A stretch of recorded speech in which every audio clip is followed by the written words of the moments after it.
Introduction. HTML5 simplifies embedding videos into web pages using the video tag. The video tag provides several attributes to control video playback: autoplay, controls, loop, and muted.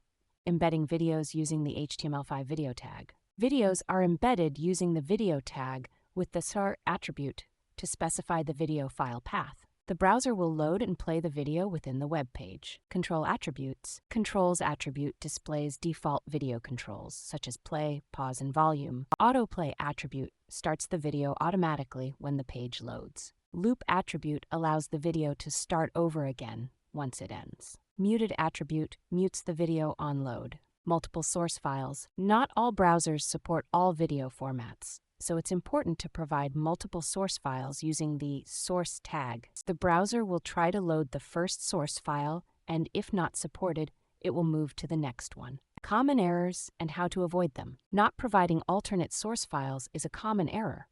Providing multiple source files ensures video plays on all browsers. Forgetting to include the controls attribute is another error. Without it, users won't be able to control the video. The autoplay attribute can be annoying to some users, especially if the video starts with sound. Consider using it with the muted attribute. Conclusion: the video tag in HTML5 makes it easy to embed videos into web pages and control their playback. Remember to provide alternate source files, use the controls attribute, and use the autoplay attribute judiciously.